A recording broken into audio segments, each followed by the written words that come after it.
जैसे कि आपने अभी न्यूज़पेपर में पढ़ा होगा और टीवी पे आपने न्यूज़ में देखा होगा, अखबारों में पढ़ा होगा कि जलियांवाला बाग जो हत्याकांड है वो इस समय बहुत ज़्यादा चर्चा में है। अब वो चर्चा में क्यों है और जलियांवाला बाग हत्याकांड क्या था, कैसे हुआ, मतलब इसके प्रमुख कारण क्या थे, विरोध क्या कैसे हुआ इसका, तो इसके बारे में आज आपको पूरा हम बताएंगे शुरू से लेकर वर्तमान तक। और आपको कुछ भी नहीं करना, और वीडियो को पूरा देखना, आपको पूरा मैटर समझ में आ जाएगा ये क्या है और मतलब चर्चा में क्यों है। नमस्कार, मेरा नाम है कपिल पाल और आप देख रहे हैं आपका अपना यूट्यूब चैनल केपी कैंपस। तो चलिए शुरू करते हैं। देखिए, जलियांवाला बाग हत्याकांड जो हुआ था वो 13 अप्रैल 1919 का हुआ था।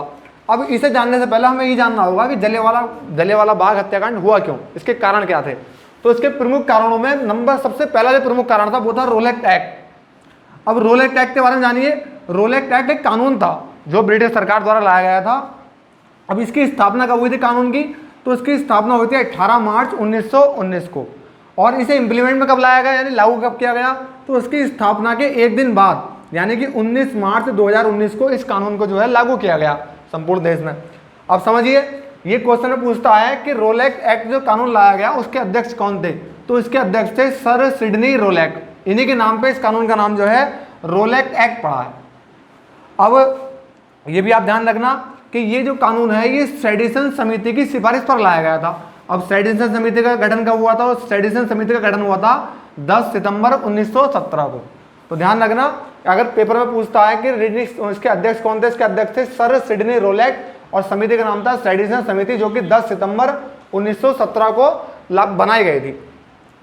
अब देखो, इस कानून को मतलब कानून था क्या, ये कैसा कानून था, तो ये कानून आप ऐसे ध्यान रखिए, ये कानून था कि देश में जो आंदोलन हो रहे थे, जो आंदोलन उभर रहे थे देश में, जैसे 1857 की क्रांति हुई थी, उसी तरीके का आंदोलन जो है देश में जन्म लेने लगे थे। तो उन आंदोलनों को कुचलने के लिए ब्रिटिश सरकार ने ये कानून लाया था। अब ये कानून था क्या, ये कानून ऐसा कानून था कि अगर ब्रिटिश सरकार को किसी व्यक्ति के ऊपर कोई शक होता है या लगता है कि हाँ ये जो है मेरे विरुद्ध, जो हमारी सरकार के विरुद्ध कार्य कर सकता है, तो उसे बिना उसकी मर्जी के, बिना किसी वारंट के जो है सरकारी कर्मचारी, कोई भी पुलिस अधिकारी उठा के ले जा सकता था। तो ये था रोलेट एक्ट। इसी कारण से इस कानून को काला कानून कहा जाता था। और इस कानून का एक उपनाम और भी था जिसे बिना अपील, बिना वकील और बिना दलील का कानून कहा जाता था। अब ये कानून कहा किसने था, तो ये लाल बाल पाल, यानी कि लाल से क्या बन जाएगा, लाल से लाला लाजपत राय, बाल से बाल गंगाधर तिलक और पाल से बिपिन चंद्र पाल। इन 3 लोगों ने इस कानून को बिना अपील, बिना वकील और बिना दलील का कानून कहा था। वो क्यों कहा था, क्योंकि जब ये कानून पारित हुआ था तो सरकार को, मतलब अधिकारियों को पूरे जो पावर मिल गई थी, उसमें क्या बिना किसी वारंट के, बिना किसी तहरीर के, बिना किसी जो है सूचना पत्र के किसी व्यक्ति को उठाया जा सकता, और उठाने के बाद वो व्यक्ति अपने संरक्षण के लिए किसी भी न्यायालय में जो है अपील की मांग नहीं कर सकता। तो इसलिए इस कानून को बिना अपील का कानून कहा गया। अब जो व्यक्ति इस कानून के लिए गिरफ्तार होगा उसे वकील लगने की अनुमति नहीं दी गई, इसलिए जो है इस कानून को बिना वकील का कहा गया, बिना वकील का कानून। और बिना दलील का कानून इसलिए कहा गया क्योंकि इसके लिए कोई दलीलें किसी की सुनी नहीं जाएंगी। तो ये क्वेश्चन पूछता है, बहुत इंपॉर्टेंट क्वेश्चन है ये, कि बिना अपील, बिना वकील, बिना दलील का कानून किसे कहा गया, तो वो कहा गया रोलेट एक्ट को। अब आगे देखते हैं इसे। देखो, ये जो कानून था, यह एक्ट केंद्रीय विधान परिषद में 2 विधेयक के साथ प्रस्तुत किया गया था। मात्र 2 विधेयक थे और ये कानून जो है प्रस्तुत हो गया था। अब समझो कि ये कानून, मैंने आपको बताया कि आने का कारण क्या था। अब मैं बताता हूं कि इस कानून का विरोध किस किसने किया, मतलब इस कानून के विपरीत पक्ष में कौन कौन थे, उसमें विपक्ष में। तो विपक्ष में इसके महात्मा गांधी थे, मुख्य रूप से पूछता तो मुख्य रूप से महात्मा गांधी, सुरेंद्र नाथ बनर्जी, तेज बहादुर सप्रू और श्रीनिवास, ये 4 लोग मुख्य रूप से इस कानून के विरोध में खड़े थे। और भी बहुत सारे लोग थे। अब एक क्वेश्चन एग्जाम में ये पूछता है कि प्रथम राष्ट्रीय आंदोलन कौन सा था, तो प्रथम राष्ट्रीय आंदोलन जो था वो महात्मा गांधी का था। किसके विरोध में, रोलेट एक्ट के विरोध में। ये क्वेश्चन आता। और इन्होंने कब शुरू करा ये आंदोलन, तो 6 अप्रैल 1919 को महात्मा गांधी ने ये आंदोलन शुरू किया था। ये एग्जाम के अंदर सीधा क्वेश्चन पूछता, तो इसलिए मैंने जो है ये आपका पॉइंट लिख दिया। अब देखो, इसमें हुआ क्या, इस एक्ट में जो सर्वप्रथम गिरफ्तारी करी गई थी वो सैफुद्दीन किचलू व सत्यपाल मलिक की गई थी। इन दोनों व्यक्तियों को जो है इस कानून के तहत गिरफ्तार कर लिया गया। मतलब ब्रिटिश अधिकारियों को यह शक हुआ कि हाँ भाई, ये जो है लोग मतलब दंगा कर सकते हैं, ये दंगा भड़का सकते हैं, हमारे विरुद्ध जो है लोगों को भड़का सकते हैं, भयभीत कर सकते हैं। तो इसलिए इन लोगों को जो है, दोनों लोगों को गिरफ्तार कर लिया गया। अब इनकी फोटो आपको ऊपर दिख रही होगी साइड में, आप देख लीजिए, पता चल जाएगा, पहचान हो जाएगी। कभी किसी एग्जाम में जो है आ जाता है कि पहचानिए मतलब ये चित्र किसका है। अब इन्हें कब गिरफ्तार किया गया? तो इन्हें जिस दिन जलियांवाला बाग हत्याकांड हुआ था उस दिन सुबह को इन्हें प्रातःकाल जो है गिरफ्तार कर लिया गया था।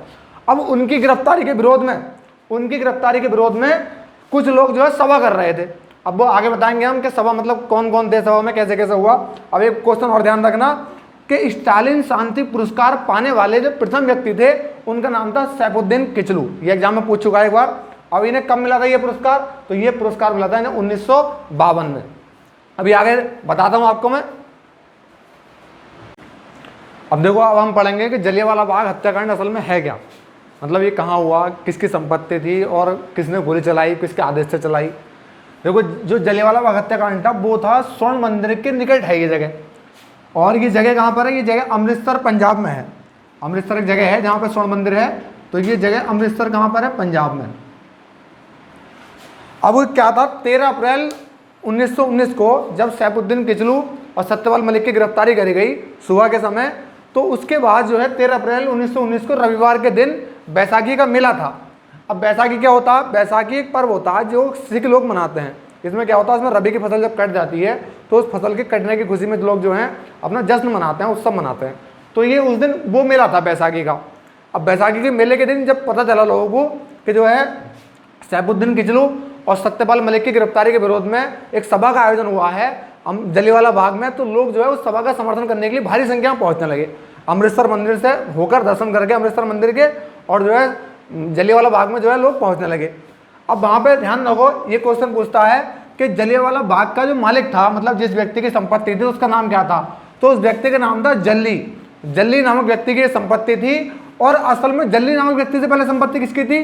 तो उससे पहले संपत्ति थी महाराजा रणजीत सिंह के सामंत सरदार हिम्मत सिंह की। ये क्वेश्चन अगर पूछेगा कि जल्ली से पहले जलियांवाला बाग किसकी संपत्ति थी, तो महाराजा रणजीत सिंह के सामंत थे सरदार हिम्मत सिंह। पर जो अब क्वेश्चन पूछता है वो ये पूछता है कि जल्ली नामक संपत्ति थी क्या थी? जलियांवाला बाग। अब देखो यहाँ पे क्या था, यहाँ पे जो है भीड़ इकट्ठा होने लगी। तो अंग्रेजी जो सरकार थी, अंग्रेजी हुकूमत थी, उसे लगा कि भाई ऐसा ना हो कि ये भीड़ जो है मतलब हमारे विपक्ष में इकट्ठे हो रहे हैं लोग, तो ऐसा ना हो कि 1857 क्रांति एक बार फिर से दोहरा दी जाए। तो उन्होंने क्या करा, जो पंजाब का लेफ्टिनेंट गवर्नर था ओ डायर, उसने आदेश दिया किसे? अमृतसर का सेनापति आर डायर को। अब देखो, ओ डायर वो था बड़ा अधिकारी था ओ डायर। अब बड़े अधिकारी ने अपने से नीचे अधिकारी यानी कि आर डायर को आदेश दिया। जैसे मान लो डीएम है, डीएम आदेश देगा किसी तहसील में, किसे? एसडीएम को, तो एसडीएम जो है कार्रवाई करेगा। उसी तरीके से ओ डायर जो था वो पंजाब का गवर्नर था, लेफ्टिनेंट गवर्नर, और इसने अमृतसर के सेनापति, मानो ये डीएम है और ये एसडीएम है, इसे आदेश दिया कि भाई जाओ और जाके जो ये भीड़ है इसे समाप्त करो, अब इसे खत्म करो, सबको जो है जो भी करना है तुम अपने स्तर से। पर अगर गोली मारनी है तो गोली मारो, मतलब बचाना है तो बचाओ, जैसे भी चाहो कि सभा खत्म करो। अब उसने आर डायर ने क्या करा, ध्यान रखना, आर डायर का एक नाम आता है। आर डायर का जो पूरा नाम है वो है रेजिनाल्ड एडवर्ड हैरी डायर। ये पूरा नाम है, इसका एग्जाम में अक्सर पूछता है, ये रेजिनाल्ड एडवर्ड हैरी डायर। अब इसका उपनाम भी है, इसका उपनाम है the butcher of Amritsar. Butcher कहते हैं कसाई को, तो अमृतसर का कसाई उपनाम है इसका। किसका? आर डायर का, क्योंकि मुख्य दोषी यही था, इसने मारे थे गोली अमृतसर में। अब इन्हें सूचना किसने दी इस सभा की? तो सूचना के लिए आता क्वेश्चन, तो सूचना दी थी हंसराज ने। हंसराज जो था एक भारतीय था, भारतवंशी था वो, पर वो गद्दारी करी उसने अपने देश के साथ। उसने जो है इसे ओ डायर को सूचना दी, ओ डायर ने आर डायर को सूचना दी कि आदेश दिया कि जाओ इसे फैसले को जो निपटाओ। अब किसने दिया था? हंसराज ने। अब देखो, अब इन्होंने क्या करा, वहां पे भयंकर रूप से जो है गोलीबारी करी।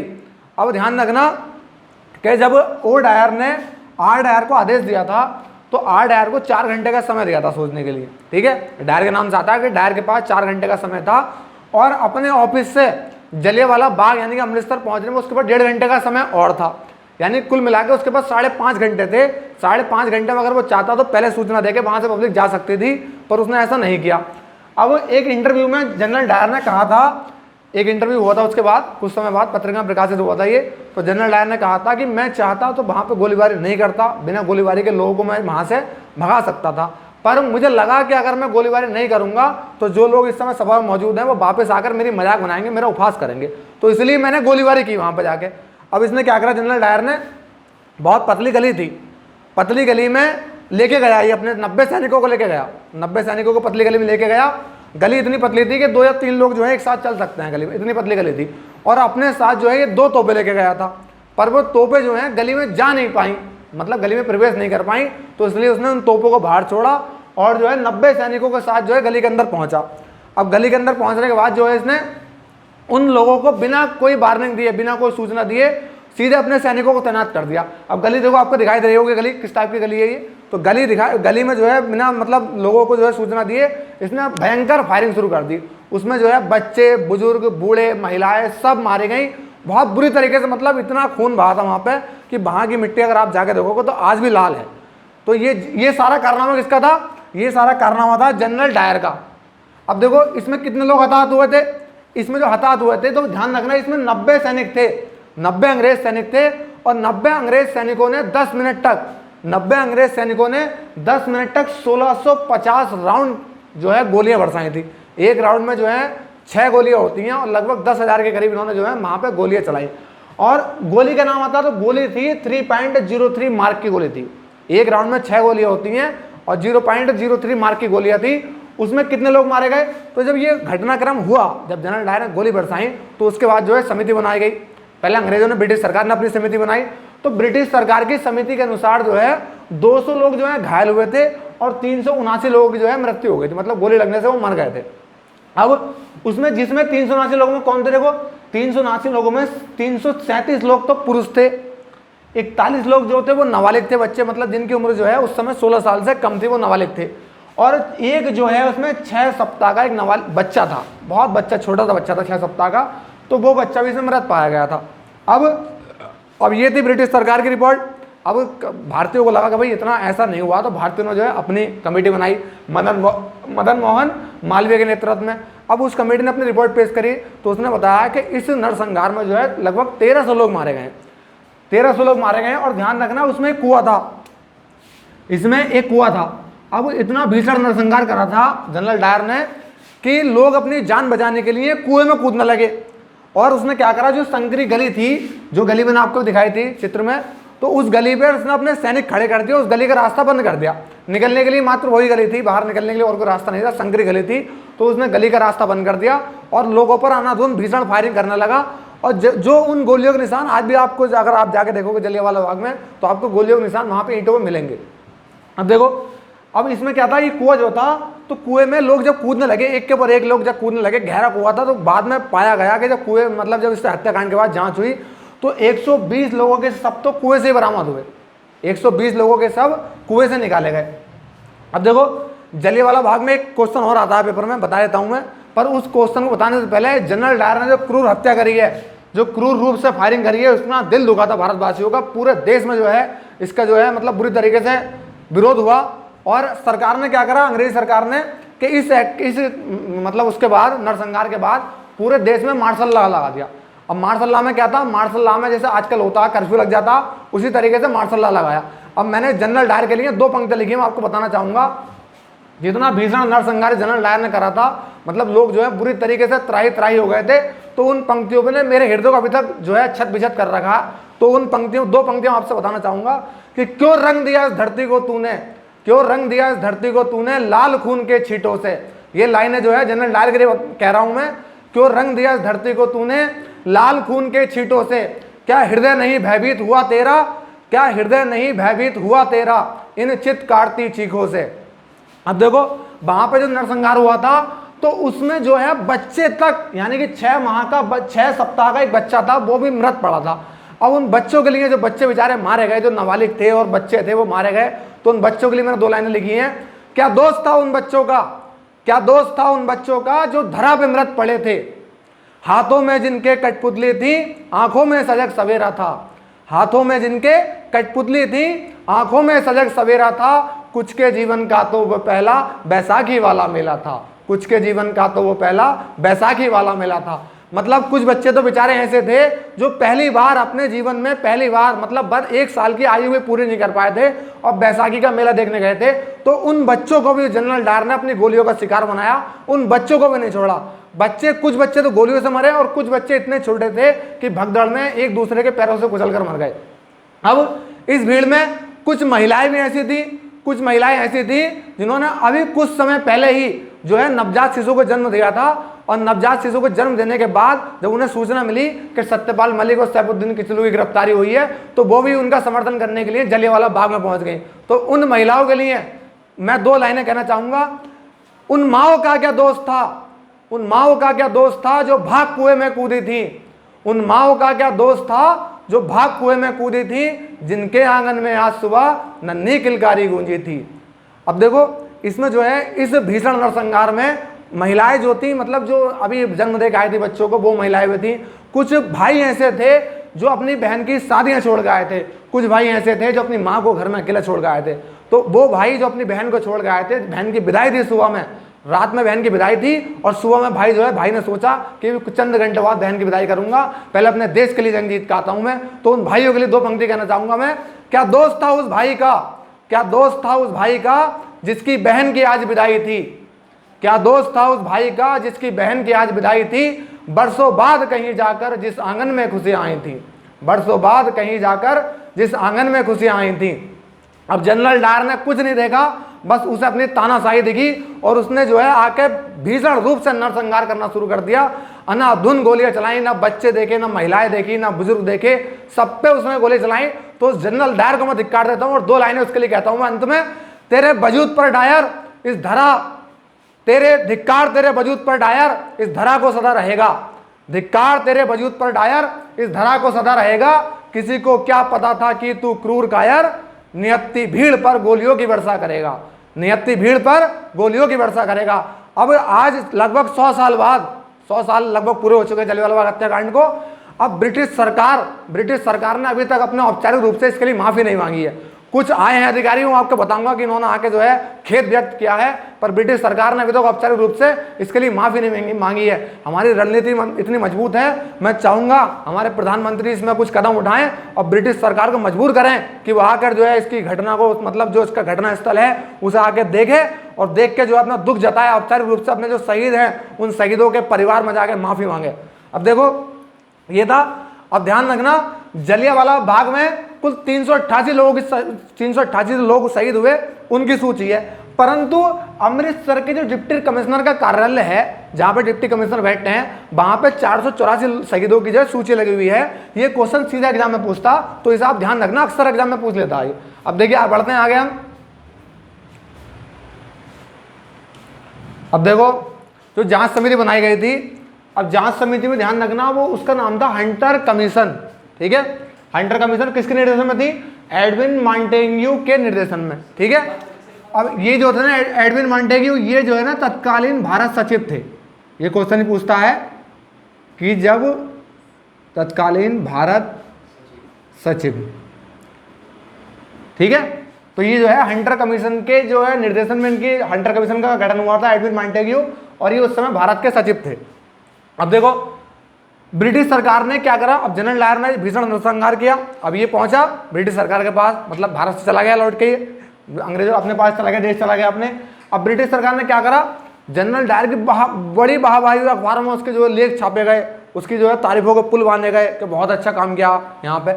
अब क्या करा ब्रिटिश सरकार ने जनरल डायर को क्या कहा अखबारों में, अखबारों के द्वारा, मतलब जो उनके बड़े बड़े अधिकारी थे, जो साम्राज्य के मतलब जो चलाने वाले थे, उन्होंने कहा जनरल डायर को ब्रिटिश साम्राज्य का रक्षक बताया। मतलब इतना भीषण नरसंहार करने के बाद भी सरकार को जो है ग्लानि का बिल्कुल अनुभव नहीं हुआ। उसने क्या कहा, जनरल डायर को उल्टे जो है भारत का, उसका जो है ब्रिटिश साम्राज्य का रक्षक बताया।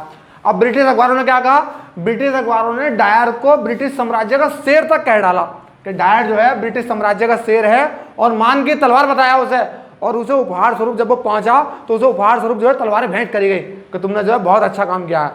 ठीक है, अब आगे हम देखेंगे। देखो ये क्वेश्चन पूछता है कि जनरल डायर को ब्रिटिश साम्राज्य ने क्या कहा, तो ब्रिटिश साम्राज्य का रक्षक कहा। इतना निर्दयी क्रूरतापूर्ण काम करने के बाद अगर कोई सरकार, कोई देश अगर तुमसे ये कहता है कि हाँ तुमने काम अच्छा किया, तो धिक्कार है ऐसे सरकार पे, ऐसे देश पर। देखो अब माफी किस किसने मांगी, अब माफी हम देखेंगे। अब बहुत सालों बाद जो है इंग्लैंड से, मतलब ब्रिटेन से जो है लोग भारत आए, जब भारत के संबंध अच्छे हुए, अंग्रेजों ने हमारे देश को आज़ाद कर दिया, तो वो लोग आए। पर मैंने पहले ही बताया कि सरकार ने अभी तक औपचारिक रूप से माफी नहीं मांगी है, वो जो है तथाकथित बयान आते रहता है। जैसे कि अभी कुछ साल पहले जो 2013 में ब्रिटिश प्रधानमंत्री थे डेविड कैमरून, ठीक है, ब्रिटिश प्रधानमंत्री थे, ये भारत आए, और ये उस समय प्रधानमंत्री थे ब्रिटेन के जब ये भारत आए। अब इन्होंने आके जो है माफ़ी मांगी, इन्होंने आके कहा कि भाई ये जो है सरकार तो बहुत गलत काम हुआ है, पर इन्होंने स्पष्ट रूप से नहीं कहा, मतलब अपने शब्दों के द्वारा बताया कि हम जो है बहुत शर्मिंदा हैं, ये गलत हुआ था यहाँ पे, पर अपने देश की तरफ से इन्होंने माफ़ी नहीं मांगी। अब उसके इसके जलियांवाला बाग हत्याकांड 13 अप्रैल 1919 के 100 साल के बाद एक ब्रिटेन के कैंटबरी के आर्क आए थे, उनका नाम क्या था, बिशप जस्टिन बेलवे। ये देखो कैसे लेटे पड़े हैं, ये आर्क आए थे बिशप जस्टिन बेलवे। इन्होंने क्या करा, ये भारत आए और जलियांवाला बाग हत्याकांड में जब इन्हें लेके गए, जगह पे लेके गए, तो इन्होंने जो है इनका दिल इतना पसीजा बुरी तरीके से, मतलब जो है इनका दिल जो है पसीजा उसे देख के घटना को, और इन्हें बहुत ज़्यादा गिलानी महसूस हुई। इन्होंने सबसे माफ़ी मांगी और इन्होंने कहा, देखो कैसे लेटे पड़े हैं, दंडवत प्रणाम कर रहे हैं लेट के, ये दंडवत इन्होंने प्रणाम करा और लेट के माफ़ी मांगी और लोगों से कहा कि मैं कोई सरकारी अधिकारी नहीं हूँ, पर ये उन लोगों ने जो किया है, सरकारी तरफ इशारा करा उन्होंने कि उन लोगों ने जो किया वो बहुत ही निंदनीय था, बहुत शर्मनाक था, मैं उन लोगों की तरफ से माफ़ी मांगता हूँ, पर मैं कोई सरकारी अधिकारी नहीं हूँ तो मैं सरकारी तरफ से माफ़ी नहीं मांग सकता। तो उन्होंने जो है अपने व्यक्तिगत रूप से आके माफ़ी मांगी। बहुत बड़े बिशप थे ये वहाँ के इंग्लैंड के। अब फिर उसी साल जो है पूर्व ब्रिटिश प्रधानमंत्री थेरेसा ये भारत आई थी, फोटो आपको दिख रहा होगा, थेरेसा भारत आई थी। तो इन्होंने भी आके मतलब उस घटना पर अपना दुख जताया और इन्होंने ये प्रस्ताव रखा कि ब्रिटिश सरकार को जो है इस घटना को लेकर भारत से माफ़ी मांगनी चाहिए। इसी प्रक्रम में इन्होंने जो है ब्रिटेन में संसद में एक बिल की मतलब जो प्रस्ताव लाने की कोशिश करी, जिसमें ये कहा गया तत्कालीन प्रधानमंत्री से कि आप हमें जो है सरकार को जो है भारत सरकार से इस घटनाक्रम के लिए माफ़ी मांगनी चाहिए। पर ब्रिटेन सरकार की तरफ से अभी तक ऐसा कोई बयान नहीं आया है जो उन्हें शर्मिंदगी महसूस हो। अब बढ़ते हैं आगे। अब देखो ये तो थी पुरानी बातें, मतलब पीछे की। अब हम देखेंगे कि ये जो है मतलब जहाँ पे घटना घटित होती तो उसे स्मारक के रूप में बनाया गया था, ठीक है। अब बनाया किसने था, तो इस स्मारक को 13 अप्रैल 1961 को इसकी जो है वर्षगांठ के रूप में जब ये दिन आया 1961 में, तो इसे याद रखने के लिए एक जो है मतलब टूरिस्ट पैलेस की तरह बना दिया गया उस स्थान को, जलियांवाला बाग को। और लागत कितनी आई इसमें, तो तत्काल उसमें उस समय तो लागत आई थी 9.25 लाख रुपए लगे थे इसमें बनाने में, इस स्मारक को। और उद्घाटन किसने करा था, तो तत्कालीन जो राष्ट्रपति थे राजेंद्र प्रसाद, उन्होंने जो है इस जो मतलब इसका पार्क बनाया गया, जलियांवाला बाग जो बनाया गया था उसे मतलब शहीदों की यादों को ताज़ा रखने के लिए, तो उसका उद्घाटन करा था राजेंद्र प्रसाद ने। अब देखो यहाँ पे क्या है, यहाँ पे एक ज्योति एक तरीके की जो है मीनार है ये इस तरीके की, इस पर क्या देखो फोटो में दिख रहा होगा आपको। तो यहाँ पे क्या है, शहीद जो भी लोग यहाँ पे मतलब मरे थे, शहीद हुए थे, तो उन लोगों के नाम यहाँ पर अंकित हैं। अब उस इमारत के वास्तुकार कौन थे, उस स्मारक के वास्तुकार कौन थे, तो उनका नाम था बेंजामिन पोल्क। ये अमेरिका के थे, तो उन्होंने ये मीनार बनाई थी। अब ये बात तो देखो पहले की थी, अब ये हाल ही में चर्चा में क्यों है, अब सवाल उठा है ये, तो समझो देखो चर्चा में होने का कारण क्या है। चर्चा में होने का कारण ये है, जैसे पहले संकरी गलियां थी जो आप देख रहे होगे साइड में आ रहा है, देखो इस तरफ संकरी गलियां में क्या था, इतनी पतली गलियां थी कि उसमें निकलने के लिए रास्ता नहीं था, सही से 2 या 3 लोग निकल नहीं पाते थे। अब सरकार ने क्या करा है, सरकार ने उस गलियों का पूरा जीर्णोद्धार कर दिया। उन गलियों में मतलब जो पुरानी टूटी फूटी गलियां थी उनका बिल्कुल नवीनीकरण कर दिया है। और गलियों में जैसा दिख रहा है, चित्र में दिख रहा है आपको, तो गलियों में क्या किया है इन्होंने कि गलियों में जो है भित्ति चित्र बना दिया मनुष्य वाले, ताकि आने जाने वाले जो टूरिस्ट होते हैं, जो पर्यटक होते हैं, जो भारतीय आ रहे हैं देखने अपनी संस्कृति को, अपने इतिहास को, तो उन्हें लगे कि यहाँ पे लोग जो है ऐसे गुजरे थे। फिर उसके बाद क्या किया सरकार ने, अमर ज्योति, एक अमर ज्योति ऐसी ज्योति है जहाँ पे ज्योत जलती रहती है, अमर ज्योति के नाम से है। तो यहाँ पे क्या करा, इस अमर ज्योति को थोड़ा अपने स्थान से हटा दिया है, तो इसलिए भी बात है। और जो कुआं था जिसमें 120 लोगों के सब बरामद हुए थे, उस कुएं में क्या करा, पहले लोग क्या करते थे, जैसे कुआं दिख रहा होगा आपको, तो पहले लोग कुएं में क्या करते थे, पहले लोग कुएं में झांक के देख लेते थे कितनी गहराई है कुएं की। पर अब सरकार ने करा है, क्या करा है, जैसे दिख रहा होगा आपको तस्वीर में, कि चारों तरफ इसके जो है शीशे की बाउंड्री लगा दी है, मतलब आदमी देख सकता है, आप उसके अंदर नहीं झांक सकता आप। तो ये चेंज करा है इसमें। और क्या चेंज किया है, यहाँ पे जैसे आजकल कुतुब मीनार पे, लाल किले पे जो है साउंड की व्यवस्था की गई है, तो ये साउंड लगा दिए हैं यहाँ पे जगह जगह, मतलब जो है देशभक्ति गीत वगैरह उसमें चलेंगे।